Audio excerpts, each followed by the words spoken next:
अस्सलाम वालेकुम स्टूडेंट्स, मैं हूं ज़फर रफ़ी, आपका टीचर बायोलॉजी का। और हम डिस्कस कर रहे हैं 10th क्लास की बायोलॉजी। आज जो हमने डिस्कशन करना है वो है जी हमारे पास लंग्स के अंदर इन होती है एयर, उसमें कंसंट्रेशन क्या है डिफरेंट गैसेस की। और उसके बाद हमारे पास जो आउट होती है एक्सपायर्ड एयर है, उसके अंदर कंसंट्रेशन क्या है। लास्ट टाइम हमने जो पढ़ा था उसमें से एक छोटा सा पैराग्राफ जो साइड बॉक्स है वो रह गया था, उसे हम डिस्कस करते हैं फिल वक्त। और साथ साथ देखते हैं कि नंबर ऑफ स्टूडेंट्स कितने हैं हमारे पास और कौन कौन से बच्चे अभी अवेलेबल हैं। तो लें बेटा जी, हम जो बात करते हैं अभी माउस किधर है अभी।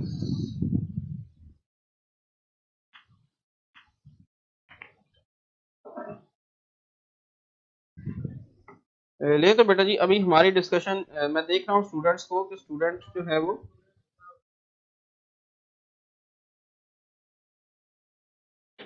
ले जी बेटा जी। अभी आपकी जो है वो लाइव सेशन आ गया है मेरे पास, आपकी चैट आ गई है, ऑन हो गई है मेरे पास। वालेकुम अस्सलाम। लास्ट लेक्चर, हाँ बिल्कुल लास्ट लेक्चर है। सुनहरा वालेकुम अस्सलाम और बाकी तमाम बच्चों को भी welcome to campus dot P K और वालेकुम अस्सलाम जितने भी अवेलेबल हैं। अभी तक 21 स्टूडेंट्स हैं, तो जल्दी जल्दी से जरा आ जाएं बच्चे जो भी हमें देख रहे हैं, जिनको पता है ऑब्वियसली टाइम का। तो आप सब बच्चे जो है वो जरा जल्दी से आ जाया करें ताकि हम जो है वो जल्दी जल्दी से अपने लेक्चर को जो है वो स्टार्ट कर सकें और साथ साथ आपसे जो है वो बातचीत भी कर सकें और ये सब चीज़ें हम साथ साथ चला सकें। तो सबसे पहले तो इसको तो सेट करते हैं, क्या है पता नहीं।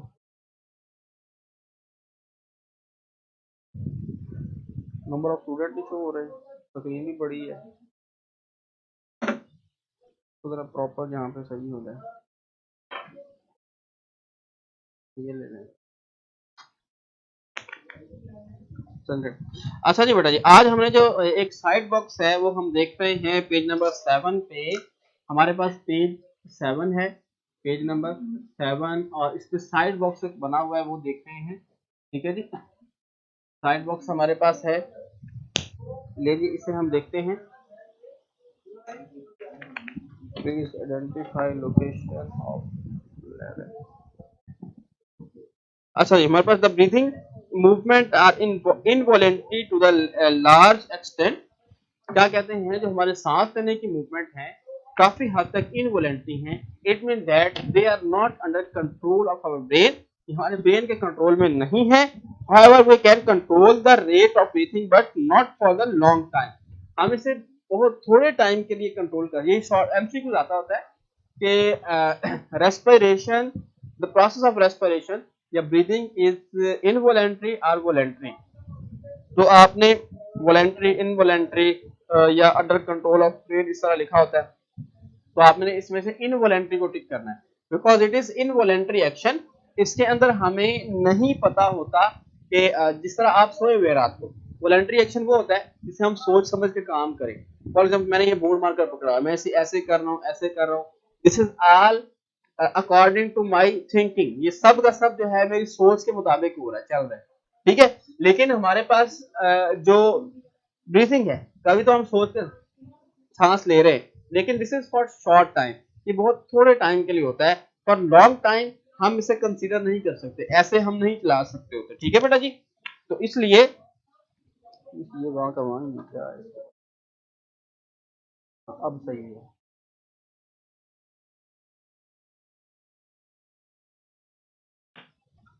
लिए तो बेटा जी I am of today Raja शीमी।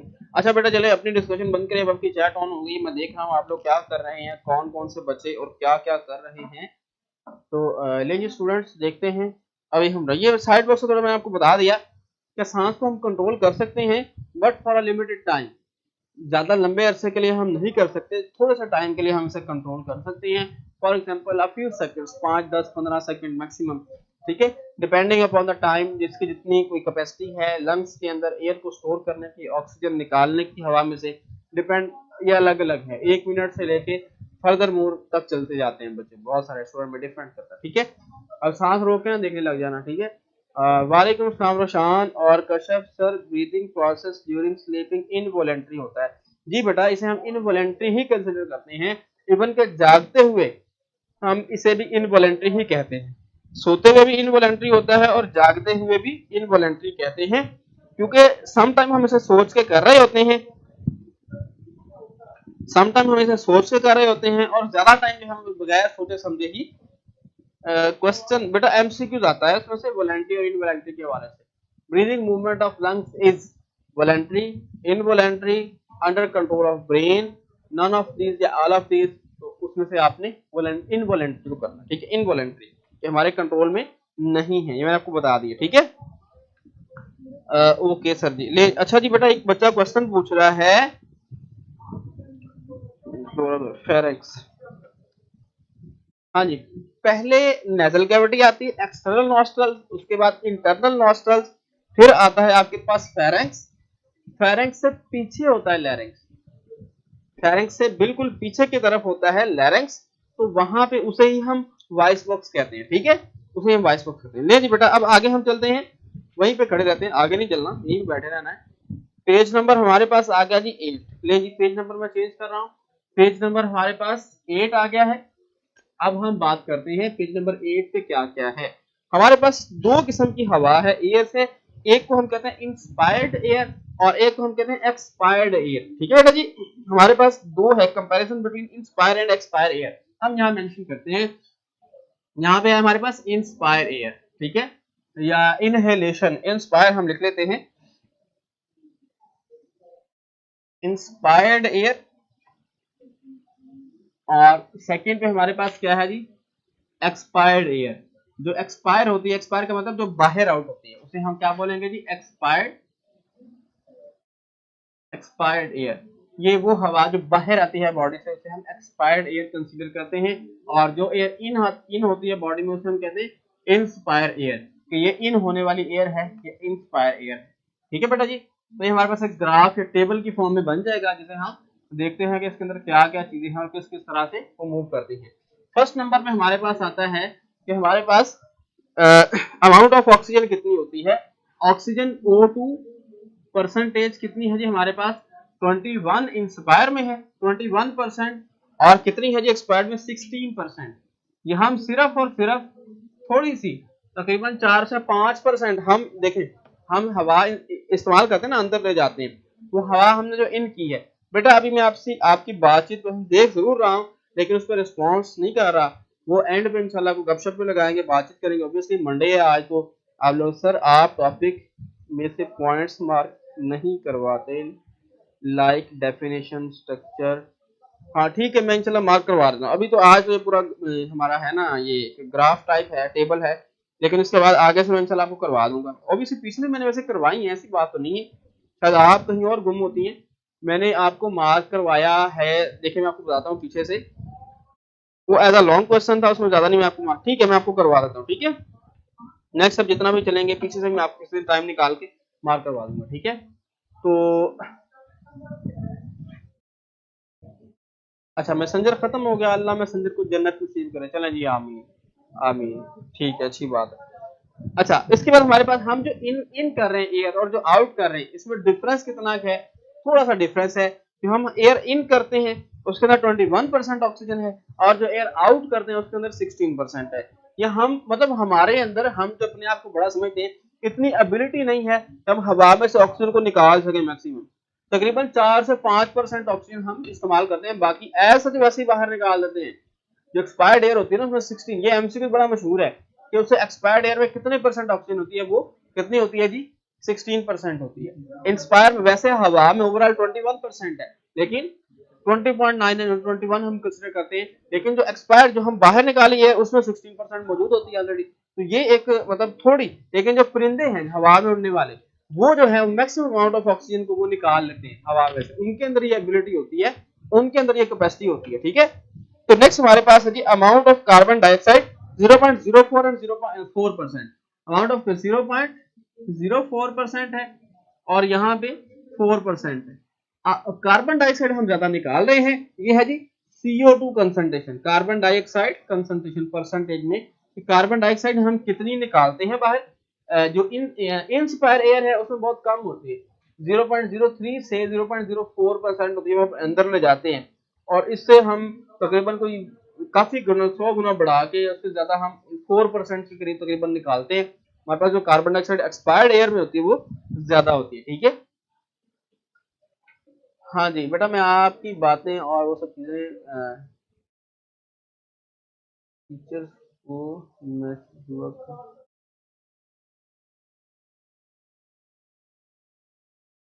campus has launched a new policy which that a student could be able to message teachers। बिल्कुल ठीक किया। वैसे कैंपस की policies with the passage of time improve होती जा रही हैं। आपको भी प्लेटफॉर्म एक चाहिए होता है आपस में गपशप करने के लिए, वो यहाँ पे अवेलेबल है। बल्कि मैं आपको स्पेशल एक कोई टाइम हम डिसाइड कर लेते हैं, रख लेते हैं कि शुरू वाले टाइम एंड वाला टाइम इसी के लिए होता है। वैसे हमने रखा ही हुआ है इतना। सम टाइम मुझे वो मैनेजमेंट से सर आप इतना टाइम बातचीत करते रहते हैं तो ये मुनासिब तो नहीं है, लेकिन फिर भी मेरी कोशिश है कि चलो बच्चों के साथ जरा इंटरेक्शन रहे।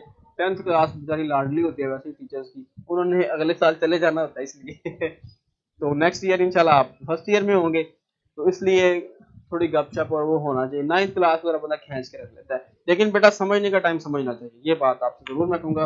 और आप लोग अच्छा रिस्पॉन्स भी करते हैं, मैंने ये भी ऑब्जर्व किया है कि आप कभी कभी दिमाग भी खराब होता है, दिल भी खराब होता है, तो फिर आप चैट कर लेते हैं sir it's a very good and appreciable policy. चलो जी, बड़ी अच्छी बात है। चलिए जी, नेक्स्ट हमारे पास है जी अमाउंट ऑफ नाइट्रोजन। ठीक है, नाइट्रोजन की कंसंट्रेशन कितनी है, N2 कहते हैं नाइट्रोजन गैस, और इसकी होती है जी 79% इसके अंदर होती है। ठीक है, और उतनी ही हमारे पास एक्सपायर्ड एयर में होती है 79%। तो ज्यादातर पोर्शन हमारे पास जो है वो हवा के अंदर 79% ऑक्सीजन नाइट्रोजन है। नाइट्रोजन कहते हैं कि एक गैस है जो प्रोटेक्टिव है। अगर नाइट्रोजन ना होती बाकी गैस होती है, ऑक्सीजन हम ऐसे चले जाते हैं सारी की सारी दुनिया जल जाती है, क्योंकि ऑक्सीजन है, हाइड्रोजन बाकी गैसें हैं वो जलने वाली होती है तो वो जल जाती है। नाइट्रोजन जलने से रोकती है बेसिकली। ठीक है सर, आप शायद हमें पढ़ा सकते हैं चले जी, with the passage of time देखेंगे तो माशाल्लाह बड़े सीनियर टीचर यहाँ पे हैं और भी पढ़ाएं, मैं तो कुछ भी नहीं हूँ। ठीक है, तो वो आपको ऑब्वियसली पढ़ाएंगे, मेरा काम यहीं तक, मतलब देखेंगे। चले with the passage of time, जहाँ अगर आप लोग कहेंगे तो देख को टाइम बना तो। ठीक है, नेक्स्ट हमारे पास है अमाउंट ऑफ नाइट्रोजन। ये उतनी है 79, क्योंकि ये हमने इस्तेमाल नहीं करी ना गैस, ये ना हम इस्तेमाल कर रहे हैं ना हम रिलीज कर रहे हैं। नाइट्रोजन हमारी बॉडी में रिलीज होता है लेकिन in the form of urea, वो यूरिया में कन्वर्ट हो जाता है, वो इस तरह नहीं रहता, नाइट्रोजन गैस नहीं रहती। ठीक है, तो नेक्स्ट हमारे पास है जी amount of water vapours variable और सैचुरेटेड, H2O वेपर्स। ठीक है, हमारे पास क्या है जी H2O गैस की फॉर्म में। गैस का मतलब वेपर्स, हवा में जितने होंगे उतने ही हमारी बॉडी में जाएंगे, तो वो हम लिखेंगे यहाँ पे वेरिएबल।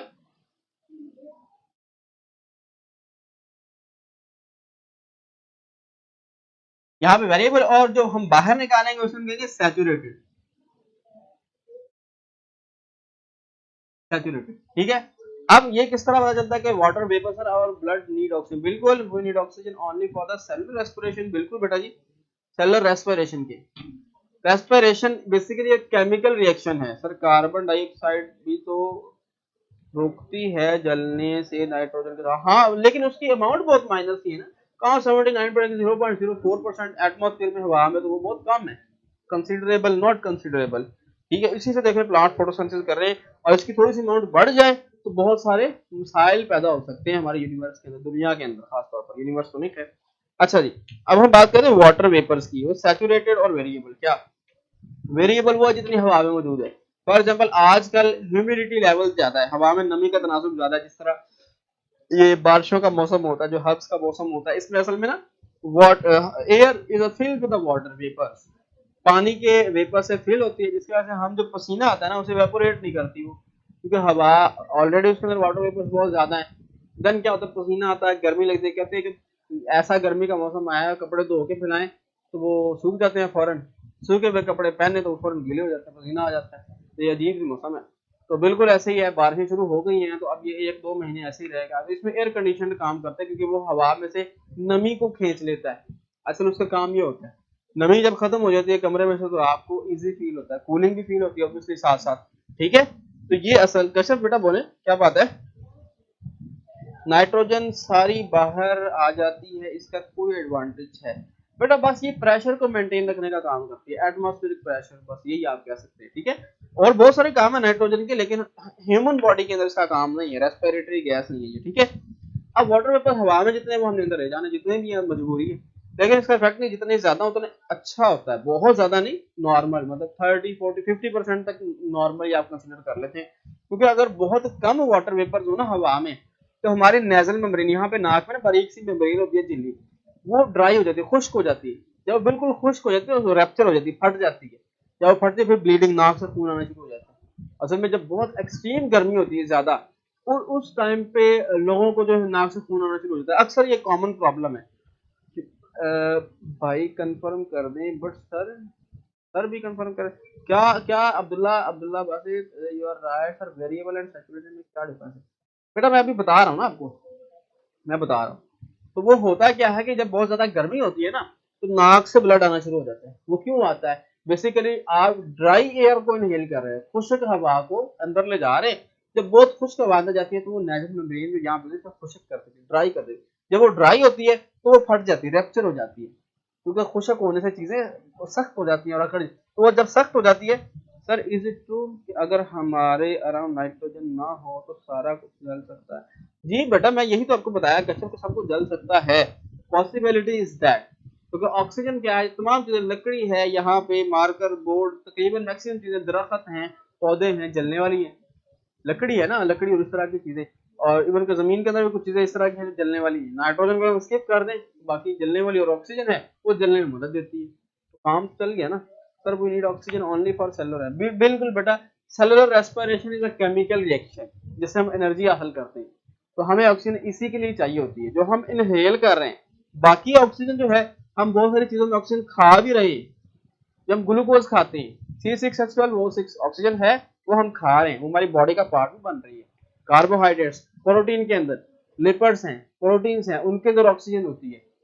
65% हमारी बॉडी ऑक्सीजन से बनी हुई है, लेकिन ये वो ऑक्सीजन नहीं जो हम इनहेल कर रहे हैं। इनहेलेशन वाली सिर्फ केमिकल रिएक्शन का काम करती है, यहाँ से केमिकल रिएक्शन होगा।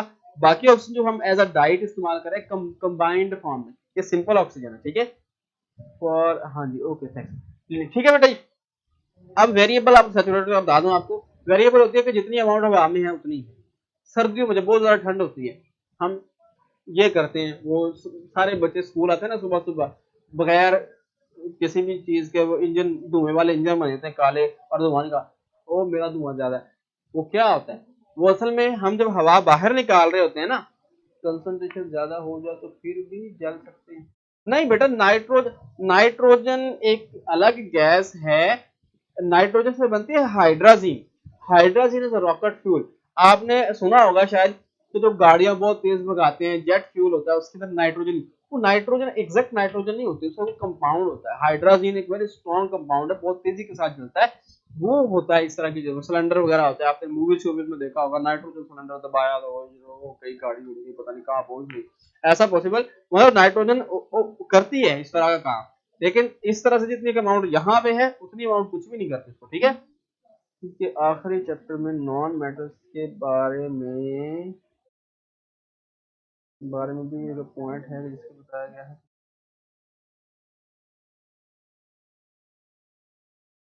ताकि आग आसानी से ना लगे। तो बेटा ये अब्दुल बासित, मैं केमिस्ट्री पढ़ाता हूँ, वहां पे ऐसी कोई बात नहीं लिखी कि नाइट्रोजन ऑक्सीजन की अमाउंट को कम करती है। 10th क्लास की केमिस्ट्री का चैप्टर के अंदर कुछ लिखा हुआ है, जो एटमॉस्फेयर वाला चैप्टर है, वहां पे हीट लाइटिंग जब होती है, बिजली चमकती है, नाइट्रोजन और ऑक्सीजन मिलती है, तो वहां पे NO2 बनता है, लेकिन उससे कोई फर्क नहीं पड़ता इसमें जितनी अमाउंट होती है। सर जो नोज से ब्लड आता है वो किस वजह से, बेटा बताया है मैंने, ठीक है। मैंने बताया कि जब गर्मी ज्यादा होती है ना, नेजल मेम्ब्रेन ड्राई हो जाती है, तो ड्राई होकर वो रप्चर होती है, टूट जाती है, फट जाती है, तो ब्लड आना शुरू हो जाता है। हम कहते हैं सर पे पानी डालो, तो वाटर वेपर जाते हैं, तो थोड़ी सी रिपेयरिंग और वो सिस्टम शुरू हो जाता है, ठीक है। बुशरा क्या हुआ, जल्दी प्लीज, क्या हो गया भाई? अच्छा, और वो सैचुरेट, हम जब हवा बाहर निकालते हैं ना, this is the saturated air. ये जो मैंने लिखा है यहाँ सैचुरेटेड, वो हवा हम जब बाहर निकालते हैं उसमें वाटर वेपर ज्यादा होते हैं, ठीक है। सॉरी सर मैं भूल गया था, पर मैं वैसे ही पिछली क्लास का रेफरेंस दिया, नहीं इट्स ओके। अच्छी बात है आपने रेफरेंस दिया, इसका मतलब आपको डाटा रिवाइज्ड है, आपको पता है सारा। लेकिन ऑब्वियसली आप स्टूडेंट हैं, थोड़ी बहुत ऐसी चीज हो जाती है आगे पीछे, मैंने आपको करेक्शन कर दी। बच्चे का काम है, बच्चों का, आपका काम है कोशिश करना, स्ट्रगल करना, रिमाइंड रखना। टीचर का काम है आपको करेक्शन करना। जहां से आप साइड लाइन पर निकले, नहीं बेटा ये सीधा रास्ता नहीं, इतने से आता मुस्तकीम इधर को है आपको बताना है। तो मुझे बड़ी खुशी होती है अगर आपको ये माइंड में है चीजें। टीचर को तो पता ही पता, हम तो हिफत करके आए हुए, रट्टा लगाया होता है लेकिन मतलब जाहिर है, मैंने तो केमिस्ट्री आगे क्लासेस भी पढ़ी हुई है, बायो भी इसी तरह, तो वो नॉलेज तो होता है, पता होता है कहाँ पे क्या लिखा हुआ है। रेफरेंस देना शुरू करूँ तो पता नहीं कहाँ कहाँ चला जाए, पेज नंबर तक मुझे याद हुई केमिस्ट्री की तरफ से। ठीक है, अच्छा जी, सैचुरेटेड हमारे पास यहाँ पे क्या जी, सैचुरेटेड आ गया कि ये हमारे पास जो हम हवा बाहर निकालते हैं उसमें वाटर वेपर ज्यादा होता है। सर अगर एक ही इन्वायरमेंट, क्या हो गया भाई, नोज से ब्लड आता है। हाँ ये बेटा मेम्ब्रेन की सेंसिटिविटी होती है कि कोई ज्यादा सेंसिटिव है, हर एक फिजियोलॉजिकली बंदा अलग अलग है, किसी को कोई मेडिसिन असर करती है, किसी को नहीं करती, किसी को रिएक्शन हो जाता है, किसी को नहीं होता, अलग अलग बाय द हेल्प ऑफ वो अलग, वो लंबी चीज हो जाएगी। ठीक है, नेक्स्ट बेटा, नेक्स्ट हमारे पास है amount of dust particle variable almost known. Amount of dust particle, कभी आपने देखा हो सूरज जब आपके आता है ना कमरे में, कोई वो एग्जॉस्ट से या कहीं थोड़ी सी रोशनी की बीम आ रही है, उसे आपने गौर से देखना है। यहाँ पे हमारे पास वेरिएबल और यहाँ पे नोन। उसमें क्या होता है, आपको बीम ऑफ लाइट जब आप देखते हैं ना, उसमें आपको छोटे छोटे छोटे पार्टिकल नजर आते हैं। आप खुद सोचे, अच्छा मैं इस हवा में सांस ले रहा हूँ जिसमें इतना ज्यादा डस्ट पार्टिकल है, सिर्फ सूरज की रोशनी, वो भी जब कमरे के अंदर आती है, किसी एग्जॉस्ट से छोटे सुराख से अंदर आ रही है, तो आपको तब नजर आते हैं, वैसे नहीं आते। ठीक है, तो तमाम डस्ट पार्टिकल हमारी हवा में मौजूद है, लेकिन जैसे ही हम सांस लेते हैं ना, इनहेलेशन करते हैं, तो क्या होता है, वो डस्ट पार्टिकल सारे के सारे फिल्टर हो जाते हैं। नेजल कैविटी हमने सारा फंक्शन पढ़ा पीछे, यहाँ पे पकड़े जाते हैं बड़े जर्रात, फिर उसके बाद म्यूकस है, तो ठीक है, वो सारे के सारे उनको ट्रैप कर लेती है, जरासीम को और सब चीजों को, तो वो आगे जब एयर जाती है वो बिल्कुल क्लीन हुई, जब बाहर आती है वो तो अंदर से आ रहे हैं, वो बिल्कुल नीट है, उसमें कोई डस्ट पार्टिकल नहीं होता। क्लियर हो गई बात। उसका temperature variable almost equal to body temperature, temperature variable होता है, यहाँ पे हम लिखते हैं टेम्परेचर, ये भी वेरिएबल होगा, और बॉडी टेम्परेचर, जो बॉडी का टेम्परेचर होगा वही होगा। फॉर एग्जाम्पल किसी को बुखार है, उसका 37 से ज्यादा टेम्परेचर हो सकता है एक्सपायर्ड एयर का, इसलिए हम 37 ही लिखते हैं यहाँ पे, बॉडी टेम्परेचर है। किसी का बॉडी टेम्परेचर कुछ भी है, थोड़ा बहुत फ्लक्चुएट करता है, वैसे तो 37 सेल्सियस रहता है, नॉर्मल जो ह्यूमन बॉडी का टेम्परेचर है वो 37 सेल्सियस है। आप कह सकते हैं कि अप्रोक्सीमेटली, इसका मतलब होता है अप्रोक्सीमेटली, ठीक है, 37 सेल्सियस, ठीक है, ये हमारे पास होता है अप्रोक्सीमेटली 37 सेल्सियस, लेकिन 100% जरूरी नहीं है, क्योंकि हो सकता है हर बॉडी का टेम्परेचर अलग अलग है, थोड़ा बहुत डिफरेंट हो सकता है। ठीक है, तो ये इंस्पायर और एक्सपायर्ड एयर टेबल आपने याद कर लेना है, खासतौर पर एमसीक्यूज के लिए आपको ये आना चाहिए। ठीक है, नेक्स्ट हमारे पास रेस्पिरेटरी डिसऑर्डर, पेज नंबर 11 पे, नो प्रॉब्लम होगा, रेफरेंस करो फिर ठीक हो जाएगा, रिफ्रेश करो, अच्छा रिफ्रेश। ठीक है, हमारे पास पेज नंबर आ गया जी आपके पास 11, एक्सपेरिमेंट है वो बाद में देखेंगे हम इंशाल्लाह से। पेज नंबर 11 आ गया, टॉपिक हमारे पास रेस्पिरेटरी डिसऑर्डर, कल करें, कल करते हैं, गपशप लगाते हैं, बाकी टाइम सबको सर की आवाज आ रही है क्या? ले जी बेटा, this is the time of गपशप, एंड पहले आपको 2-3 मिनट में जल्दी से क्वेश्चन करें, आपके क्वेश्चन लेकर कल इंशाल्लाह रेस्पिरेटरी डिसऑर्डर पढ़ेंगे। ठीक है, अभी फिर मैं ये फिर रेस कर आप लोगों के सर ने क्या, हाँ जी बेटा जी, जल्दी से क्वेश्चन करें और उसके बाद आपसे बातचीत करेंगे, आपका हाल चाल पूछेंगे और अपना हाल बताऊंगा। मेरा हाल तो आपको पता ही, आपके सामने जो खड़ा हुआ, तो लेकिन water water sir last 2 lines समझा दें। हाँ जी बेटा, लास्ट 2 लाइंस जो हमारे पास है ना, अमाउंट ऑफ डस्ट पार्टिकल मैंने आपको बताया है, डस्ट पार्टिकल जो है ना वो जितने हवा में होता है वो फिल्टर हो जाते हैं हमारी नेजल कैविटी, बालों की वजह से, और इसमें म्यूकस होता है, थिक लिक्विड मटेरियल, जो उनको ट्रैप कर लेता है, पकड़ लेता है। ठीक है, तो वो अंदर जब हवा जाती है बिल्कुल नीट एंड क्लीन हो जाती है, तो बाहर जब आती है तो वो बिल्कुल साफ होती है। और लास्ट लाइन है जी टेम्परेचर, टेम्परेचर हमारी बॉडी का कितना है जी, 37 सेल्सियस। हवा अंदर जाती है ठंडी है तो ठंडी जाएगी, गर्म है तो गर्म आ जाएगी, लेकिन जब बाहर आएगी वो 37 होगी, यही आपका। ठीक है, और सही है ही या पता नहीं क्या कर रहे हैं सर, क्लियर है सर, आप विंसम में भी पढ़ाते हैं, उमर आपको कैसे पता है वैसे, मुझे बताएं जरा, आप अपना शजरा नसब बताएं जरा, कहा जब इंसान में पढ़ाता रहा हूँ वैसे। आप मतलब वन टर्म से बात कर रहे हैं। वेरिएबल दानिया, वेरिएबल का मतलब है जो चेंज होती रहती है, जो चेंज होती रहती है, ठीक है, उसे हम वेरिएबल कहते हैं। मैथ में नहीं आप पढ़ते, एक कांस्टेंट होता है जो चेंज नहीं होता, एक वेरिएबल होता है जो चेंज हो जाता है, वैल्यूज, ठीक है। अच्छा जी सर, नींद आ रही है, ओके सो जाओ भाई, लेक्चर खत्म हो गए। सर टेस्ट शेड्यूल क्या है? बेटा आपको शेड्यूल शेयर नहीं किया गया, शेड्यूल आई थिंक आपको शेयर किया गया, उसके मुताबिक टेस्ट होंगे। वाटर, फिर से समझा दें। वाटर, मैं आपको बताता हूँ, वाटर वेपर्स जो है वेरिएबल एंड सैचुरेटेड।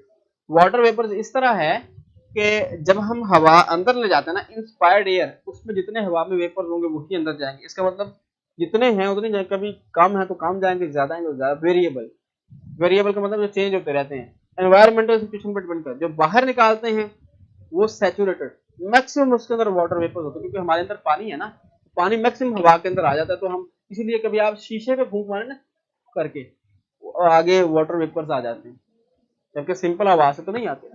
तो ये एक फैक्टर है, ठीक है। Clear sir. वेरिएबल का मतलब जो चेंज होता है, ठीक है। व्हाट, और सर आपने लास्ट लेक्चर में एक लड़के की बात बताई थी, विल्सन का, कौन सा था बेटा, बताया मुझे जल्दी से। वाटर वाला मैंने बता दिया बेटा जी, इससे मुझे पता चला। अच्छा, हाँ विल्सन में पढ़ाता रहा हूँ, विल्सन मेडिकल स्कूल में पढ़ाता रहा हूँ। उसके बाद आपके विल्सन के पीछे एक एलजीएस स्कूल है, उसमें पढ़ाता रहा हूँ। उसके बाद आजकल किफ्स में होता हूँ, बस और कुछ भी नहीं। अच्छा जी, आज बड़े सोए सोए से हैं, ढीले ढाले से, कोई बातचीत नहीं है, जैसे नींद आ रही है, क्या खैरियत है, क्या हुआ है? थोड़ा सा बायो पढ़ाना शुरू कर दी तो वैसे ही गुम हो गए तुम लोग। टेस्ट है, मिस देखिएगा जरा, नहीं ऐड किया आज, मैंने भेजा तो था। ले नहीं बेटा बातचीत, ओके थैंक्स, बस आज खामोश खामोश है, क्या बात है, खैरियत है दानिया? आयशा, आयशा भी नहीं बोल रही आज ज्यादा। अच्छा, ट्यूबुलर स्ट्रक्चर का मतलब होता है ट्यूब्स की तरह स्ट्रक्चर, जैसा छोटी छोटी वो बनी है नालियां, उसको हम कहते हैं ट्यूबुलर स्ट्रक्चर। और आजकल आप कैंपस में बना रहे हैं, बिल्कुल बेटा अब्दुल बासित, बिल्कुल ठीक है सर। सर नाइट्रोजन कंसंट्रेशन 79 से ज्यादा या कम नहीं होती। नहीं बेटा, ये 79 कांस्टेंट है, क्योंकि ये किसी रेस्पिरेटरी गैस में इस्तेमाल नहीं होती, इसलिए ये कम ज्यादा नहीं होती। चलिए अच्छी बात है ला रहा है। सर आप लिप्स इवनिंग कोचिंग में पढ़ा है, और बेटा लिप्स नहीं किप्स है, ये एरर आ जाता होता है, मेरे मोबाइल में भी अक्सर आता होता है। नहीं बेटा मॉर्निंग स्कूल में पढ़ा रहा हूँ किप्स। तो सर आप किप्स की कौन सी ब्रांच? बेटा Iqbal town boys campus. Sir your WhatsApp number, वो बेटा मैं पूछ के आपको दूंगा, मुझे पूछना याद नहीं रहा। जी सर खैरियत है। अच्छा खैरियत ये है, बस ऐसे खुशक से बैठे हुए ना, बस क्या बताऊँ तुम लोगों को मैं। आज चैट बंद हो गई इसलिए चुप। अच्छा मैसेंजर बंद हो गया आई थिंक आपका, ओहो सर मूड खराब है। अच्छा अच्छा, चले आपके अफसोस में मैं भी शरीक होता हूँ, थोड़ी सी खुशी भी है मुझे, लेकिन फिर भी अफसोस में शरीक हो जाते हैं आप। अच्छा तो ये बात है। नहीं बेटा सिर्फ जौहर टाउन नहीं, इकबाल टाउन। सर क्या आपको अपना नंबर देने की इजाजत मिली है? बेटा मैंने पूछा नहीं, question but not related to this. पूछे बेटा कैसे, कोई मसला नहीं, पूछे। सर मैसेंजर का बहुत गम है, ओहो आपको तो यही दुख खा गया वैसे। चेक करें, मैं कर लेता हूँ, लेकिन मैसेंजर खत्म कर दिया गया है, मैं सिर्फ टीचर को मैसेज करने का ऑप्शन है आई थिंक। गर्ल्स के लिए गर्ल्स को तो शो करवाना चाहिए। अच्छा गर्ल्स के लिए गर्ल्स को शो करवाना चाहिए, ये तो अब मैनेजमेंट का डिसीजन है ना। हम तो एक एम्प्लॉय हैं यहाँ पे, टीचर हैं, हम रिक्वेस्ट कर सकते हैं, मानना ना मानना उनका काम है। चले मैं अपने तौर पे आपसे कह रहा हूँ आहिस्ता से, मैं रिक्वेस्ट कर लूंगा, मान ली तो ठीक है, नहीं मान ली तो भी ठीक है, हम क्या कर सकते हैं। सर प्लीज चेक मुझे, ठीक है बेटा मैं कर लेता हूँ। तो बड़े रोने रोने की सूरतें जो है ना मुझे नजर आ रही हैं आज। ओए होए मैसेंजर बंद हो गया, वैसे अच्छा नहीं हुआ वैसे। अच्छा अब हंसिया आ रही है आप लोग, कमाल की बात है। अच्छा वैसे कहते रहे सर बस करें पढ़ाना, आज सोए हुए थे। सर ठीक है जितना पढ़ा दिया, हद हो गई भाई, कोई रिस्पॉन्स नहीं दे रहे आज, ऐसे जैसे कोई लंबे सफर से वापस आके बंदा गिर जाता ना बगैर जूते उतारे। और बेटा किप्स कह रहा था उसने दानिया, आप लोग भी क्या कमाल करते हो। सर पे हाथ नहीं मारो, सर दीवार में मारो, थोड़ी फिर होश आएगी। प्लीज चेस्ट कैविटी, ये जो हमारे सीना है, चेस्ट है, इसे हम चेस्ट कैविटी बोलते हैं, इसके अंदर जगह उसे चेस्ट कैविटी बोलते हैं। मैसेंजर बंद करने का डिसीजन बहुत अच्छा है, बुशरा को तो अच्छा लगा है। सर आप एक दिन फिक्स कर लें जब आप हमारा मैसेंजर चेक, हाँ ये वैसे हो सकता है क्या सर किन सर के यहाँ, अच्छा भयानक डिसीजन है वैसे ही मिस्टेक दा, अच्छा ओके सर नेजल कैविटी में म्यूकस कौन से टिश्यू प्रोड्यूस है, एपिथेलियल टिश्यू। ठीक है, एपिथेलियल टिश्यू जो है, जो हमारे रेस्पिरेटरी ट्रैक के एपिथेलियल टिश्यू में म्यूकस प्रोड्यूस करते हैं। तो यस सर बहुत अच्छा हुआ ये same question, yes Fatima same होता है। चले बेटा, आज आपके गम में जो है मैं भी बराबर का शरीक हूँ, और आपके साथ दुख और अफसोस का इजहार करते हैं, और इंशाल्लाह आज से चंद घंटे तक करते रहेंगे, फिर ठीक हो जाएंगे। कल तक उम्मीद करता हूँ कि आप लोगों का जो मुंह लटका हुआ है ना, मुंह पे जो 12 नहीं बल्कि 13-14 बजे हुए, ये ठीक हो जाएंगे। तो सर साइड बॉक्स से क्वेश्चन बेटा बताया, एमसीक्यू आता है वहां से ना, कि इनवॉलेंट्री है या वॉलेंट्री, आपने वॉलेंट्री पे लगाना है, खुद ब खुद होता है, नहीं इनवॉलेंट्री खुद ब खुद होता है, हम नहीं करते। सर दिन बताएं, दिन चलो मैं सोच के बताता हूँ, तो मैं आपको रात ना बताता हूँ, दिन या रात, एक दिन, टाइम होता नहीं है वैसे, क्या करें। अच्छा चलो मैं कोशिश करता हूँ, अभी तो मैं चेक करता हूँ ना आज का, इंशाल्लाह कोशिश कर, क्योंकि आज आप लोग बहुत सैड है। सर फरहान थर्सडे को 10th क्लास का मैसेंजर पर आंसर करेंगे। अच्छा अगर कोई इंपॉर्टेंट साइड बॉक्स है तो उसमें से क्वेश्चन, हाँ बिल्कुल बेटा, जो इम्पोर्टेंट है उसमें से आ जाता होता है, जो अनइम्पोर्टेंट उसमें से नहीं आता। उस टाइम कितना रहता है, 3 मिनट, ठीक है। नहीं नहीं बेटा, अब खुद ही अल्लाह हाफिज कहना शुरू कर देंगे, सर जान छोड़ दें, अब बस हो गई है, थक गए। अच्छा आखिर में थक जाते हैं, वैसे सुन सुन के ही थक जाते हैं टाइपिंग मिस्टेक। अच्छा चलो, I have an idea sir, हमारे बीच का मैसेंजर बना सकते हैं। और मुझे तो कंप्यूटर का पता ही कुछ नहीं है, मैं तो ये चैट ऑन करवानी होती है, आपके टीचर सेशन की मिन्नतें कर रहा होता हूँ कि मेरी चैट ये बच्चों की ऑन कर दें अच्छा जी सर, जाते जाते चैट ना बंद कीजिएगा चले मैं नहीं करूंगा चैट, आप यहाँ तो कर लेना, ये चलो मैं कर देता हूँ, यहाँ से चैट नहीं बंद हो रही है, ठीक है, आप लोग अपनी बातचीत कर लीजिएगा। सर फ्राइडे सॉरी बात, मैं भूल छूल जाता हूँ पिछली बातें, छोड़ दो कोई बात नहीं, पता नहीं क्या हुआ था मुझसे। हंसना था अब्दुल्ला भाई, ओके हंस लो भाई, अच्छा वो सारे हंसते हैं ऐसे आप लोग भी ना, इतना दुख हुआ है मैसेंजर का, पता नहीं मैसेंजर पे क्या क्या आप लोग गपशप लगाते रहते थे।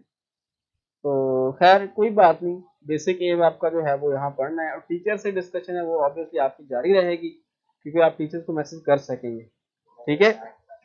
तो इसलिए आपको परेशान होने की ज़रूरत नहीं है, मैं कम से कम आपके दुख में बराबर का शरीक हूँ, लेकिन इसके अलावा मैं कर दूंगा सिफारिश, अगर मान ली गई तो, कंफर्म नहीं कह रहा, मैं कर जरूर दूंगा, ठीक है। तो चलिए बेटा जी, आज के लेक्चर का टाइम भी खत्म हुआ, इंशाल्लाह कल मिलते हैं, इंशाल्लाह कल मिलते हैं, कल तक के लिए इजाजत है, अल्लाह हाफिज।